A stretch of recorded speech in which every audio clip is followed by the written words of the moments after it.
everybody. This is Tim. I'd like to say welcome to my channel, the Boone County Beekeeper. What we have here today is just a little introductory kind of video to let you know a little bit about me and what I hope to gain out of these videos. Now, first of all, let me say I am not an expert at anything. I'm definitely not an expert YouTuber. In fact, this is my first video ever, and I don't have all the fancy equipment and all that, so it's probably going to be pretty bad. So hopefully, as time will go on, we'll get a little better at it, and we'll see what happens. Another thing is I am not an expert beekeeper. In fact, this is only my second year of beekeeping, and I know what you're thinking. You're thinking, well, I've got more experience than this guy. Why do I want to hear what he has to say? Well, bear with me and listen to me for a little bit, and we'll get to it in just a little bit. Now, I want to give you just a little history about myself. I live here in West Virginia. First, let me say that West Virginia is a state. You know, you would be surprised how many people that do not know that West Virginia truly is a state. It's a beautiful state. It's a state that's full of some wonderful resources. We have a lot of things. We have whitewater rafting, and we have the Hatfield-McCoy Trail for the ATVs to ride on. It really is beautiful. Now, I live in the southwestern part of the state, about 30 miles south of Charleston. And where I live, it's not, you don't see all the big farmland and things like you would in other places. We do have some farmland in the state, but not right here in this area. Where I'm at, this is all hills and hollers. And so it's a little different type of beekeeping, and hopefully you'll get something out of it. Now, I've been married to my wife Vicki for about 35 years, and we have one daughter. She is it's been a big year for her. She actually just got out of college and graduated, and she got her a job, and she just recently got married. So she's living down in Huntington right now, working over in Ashland, Kentucky. So the reason I told you that, my wife, she tells me a lot of times, she says, Tim, she said, you got a lot of hobbies.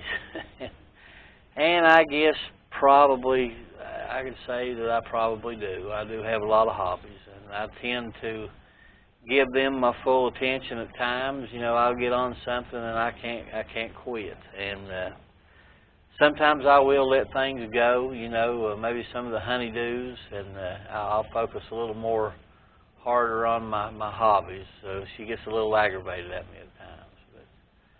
But be honest with you, I didn't think beekeeping would ever be one of those hobbies, because I never really thought about bees, didn't know anything about them for a long time.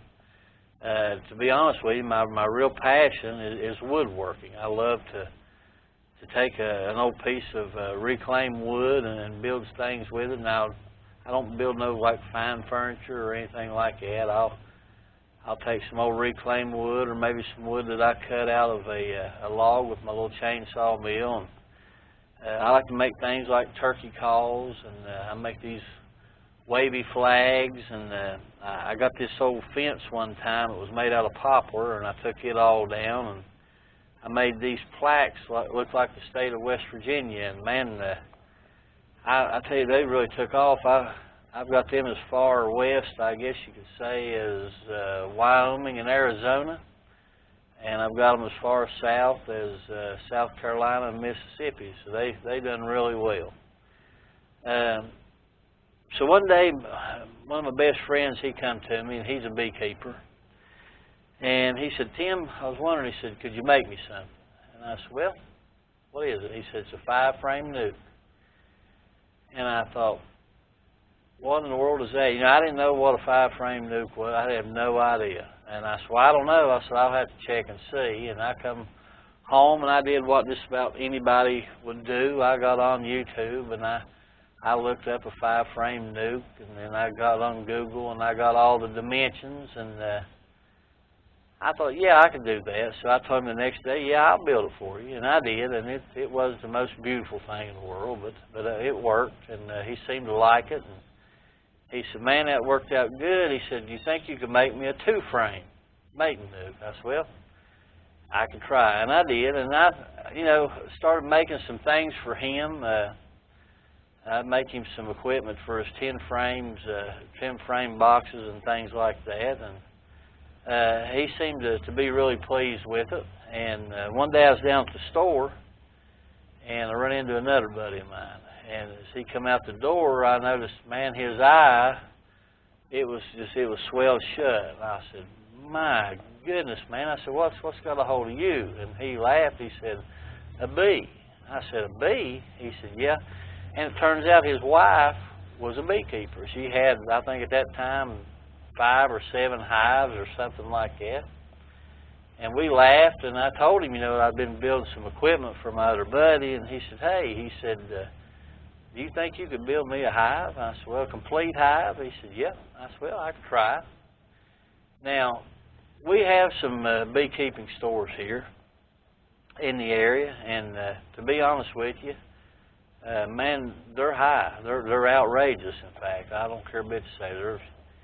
You go broke, trying to buy something there. So I built this guy. I built him a screen bottom board and 2 deep boxes and a medium, 10 frame equipment, an inner cover and a telescoping cover, and I sold it to him for $150. And it was painted and assembled, and he was tickled to death. His wife, she was really appreciative of it too, and so he called me up a couple of days later, and he said, man, she loved it. He said, I want to know, could you build me 3 more? I said, well, I guess I can. And he said, well, I'm not going to lie to you, man. He said, you're too cheap. He said, you need to raise your price. And I said, well, I'm not going to do that. I know what I had in the lumber, and I know what I had in my time, and I'm not going to do that. So I thought that was a fair price. So I did, and she liked those as well. At that time, I don't even think I cut the handles in them. I just put a little piece of 1x on there for handles, but it worked, and they seemed to be pleased with it. So he naturally started telling everybody, hey, Tim over here is making all this equipment, and I'm not going to kid you, man, my phone, man, it blowed up. I could not actually make this stuff fast enough. I did not know that there was that many beekeepers out there. Man, I was making stuff left and right. It was crazy, and if I would make something, I'd make maybe something extra, and I would place that on Facebook Marketplace, and it was gone that night, man. I mean, it was going like crazy. So I thought, well, here's what I'm going to do. This winter, I'm going to build some equipment, starting about January, and I'm going to build me some things up and store them in my old barn out here, and I'll be ready to sell them, next year. So December rolled around, and let me say this first. While I was building all this equipment, I really got fascinated with these bees. They was really interesting to me. So I started reading books, and I started watching the videos, and I'm going to give a little shout out to some of them. I may forget a few, but people like Cayman Reynolds and Ian Stepler, Mr. T's Bees helped me a lot. Joe May, Barnyard Bees, Jason Chrisman, Mr. Ed, Mike Barry, all those people. Natalie. Let's not forget Natalie. I don't care a bit, tell you. I watch it, Beekeeping Like a Girl. She's got it, man. So, if any of y'all ever watched this video that I just mentioned, contact me. I'd love to talk to one of you guys sometime. But anyway, December rolled around, and I was getting ready to begin my building here, and I guess you could say life happened.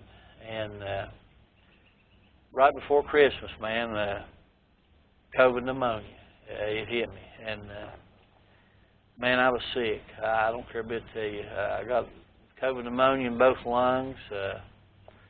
My wife, she got the same thing. My daughter come in for the holidays from college, and she had COVID. It wasn't so bad on her, but I spent 7 days in the hospital, and my wife, she spent 6 days in there. And I had to come home. I was on oxygen for a few weeks.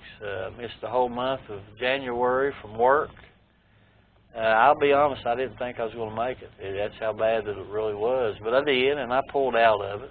And so I kept aggravating my doctor, you know, as time went on about the woodworking, and they kept saying no, you know, because of the dust and everything. And finally, I'd say middle of March, he finally said, yeah, I think you can start doing a little piddling, and just be sure to wear your mask and all that. And I did. And so I thought, well, I'll start tomorrow. And I went down on a Saturday and went to the little lumber store that I buy all my stuff from, and boy, was I ever surprised. I found out real quick that, you know, not only was me and my family the ones that suffered from the COVID pandemic, but so was the lumber industry. I was buying these boards for $12, $13, and I'd make a deep box out of that and sell it for $25. So I was making $12 a box. You know, I thought that was fair for my labor. But when I got down there in that time of the year in March, I found out that one board was $25, and I thought, man, I can't do that. I can't do it. So I wasn't going to build them for nothing, and I was not going to raise my prices. I know that they could get it, you know, other places cheaper. So I called, you know, the people that had orders, and I just explained it to them. I said, I'm not going to cheat you. I'm just not like that. I'm not going to do it. So I thought, man, what am I going to do now with my time, you know? And couldn't do any woodworking. I thought, I know what I'll do. I'll get me some bees. And I love them, you know, and I've learned a lot about them. I thought they were very fascinating animals, and I wanted to get some. But now I live here in a town. I live here at a subdivision. This little subdivision that I've got here is called Holly Hills. Right here I've got a house that's got a pool. I've got a house right here on this side of me. Behind me here at these hives, I've got a little valley that's got a power line that goes up through there, so I got a really good place for the bees to fly. And I talked to my neighbors, and, you know, I told them I was interested in getting a couple hives and see what they thought, and I did. And it wasn't so bad, you know. When the honey was coming in, I think they may have stung this little girl over here one time, and we've had one little complaint, I guess, about bees getting on a hummingbird feeder here in town, and we got a lot of bees in town, I have to say. But my goal was to get 3. You know, I built 5 swarm traps. I set out 5. I caught 3 swarms. I built 3 hives, but when I got them home and transferred them, I found out that one did not have a queen, so I combined it with this white hive that you see back here.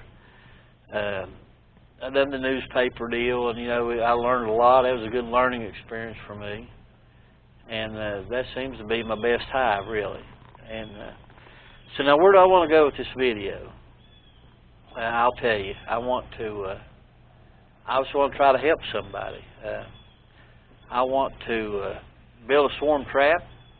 I'm going to start at the very beginning, and I want to build that swarm trap, and I want to set it out. I want to talk about it, how I bait mine, how I do my thing, and we want to catch us a swarm, and I want to transfer it into a hive. Now, I have another friend of mine that has agreed. He lives like 30 minutes from here in the town that my parents live. He's agreed to let me put some hives on a piece of property he has where he raises a garden. And so I was really appreciative of that. I wanted to get me a few more. So that's what I want to do. I want to start at the very beginning, and I want to build a swarm trap first and catch a swarm, transfer it over, and I want to follow that hive from week to week. You know, I've seen Mr. T do that, and also Joe May done a video series on that, and it really helped me a lot. And we'll just follow that thing, you know, right on through, and we'll see what happens, and we may get some honey. You know, that's another thing I want to do is maybe try to debunk a few of these myths that are out there. You know, they say, oh, you know, your first year you're not going to get any honey. Well, you can. These two right here behind me, I got 48 pounds this year. I got 27 off of the white hive, and I got 21 pounds off the blue. And another myth that I always heard is, oh, you know, they won't build comb in September. Well, I don't believe that either. If you feed them and if you make them work, they will. You know, I had more fun than anything through the dearth. That's what I did, is I built comb. Man, I fed them like crazy. I would put 2 empty supers on there, empty foundation, and man, I'd let them build and put sugar syrup in there, and they would cap it, and I would pull it off and spin it out, feed it right back to them, and put them some new foundation on. And since the end of July, and today's October the 12th, I think I've got 80 comb ready to go for next year, so I'm in pretty good shape on comb for these hives here. Right now, you know, I don't have a certain method. I like the single brood chamber method, but if you'll notice back here, I've got a medium sitting on each one, and I've done that. They're both fully capped, full of honey, so they should be in pretty good shape for the winter. You know, people say, isn't it kind of expensive, you know, to keep bees? Well, it can be. It all depends on what you want to put into it. It's like anything else. You know, I heard a saying one time, you know, if you teach your kids to keep bees, you'll never have to worry about them because they'll never have any money to buy drugs. They'll be buying beekeeping equipment. So, and I guess it can be that way. You can put as much as you want to in there, but I'll be honest, it'll cost a little to start out, but you need a good jacket and gloves. I always wear my equipment. I see these people on there, they don't wear anything. To me, that's crazy. Ain't nobody likes getting stung. My buddy, he said, oh, it's not bad, but yeah, who wants to get stung? I don't like it. So you can't feel nothing with gloves, they say. Well, you can. You gotta wear them. You gotta get used to them. I mean, I have no problem with that. But that's what I want to do. I want to go through, and I want to follow that hive, and we'll have some fun, and we'll build equipment. We'll go ahead and we'll build everything from a screen bottom board to up to the telescoping cover and escape boards. And man, I got these feeders that I build, these hive top feeders, and man, they do great. They're easy to build, and they're kind of on the track that the Fat Bee Man did on his little nukes. I just built them a bigger scale, and man, they work really good. And that's what I've got on mine out here. And we'll build all that, and who knows, we might even throw in a turkey call or something when times get slow or whatever. Hopefully this will go that long. You know, if nobody watches, there's no need of doing this anymore, but I thought I'd give it a try. And so that's about all I got for today. I know I'm long-winded, and I apologize for that, but I'm going to be honest with you. It's probably not going to get any better. There's a lot of things that I can't do, but talking's not one of them. You'll see that. So I'd like to invite you back, and I'd encourage you, if you could, if you like it, you know, hit that subscribe button, hit the thumbs up there, give me a thumbs up, and that'll help get the video out to more people. The more people that subscribe and like it, the more that YouTube will share it. So that's what we need to do, is try to get it out there to everybody. And I appreciate you being here, and I would ask you to come back again, and let's have some fun. You know, we'll have some fun this year. And, we'll just take it week by week, and we'll see what happens. And hope maybe that you'll come back again and join me, and until then, I'll say God bless and have a good week, and we'll see you again, and thanks a lot. This is Tim, the Boone County Beekeeper.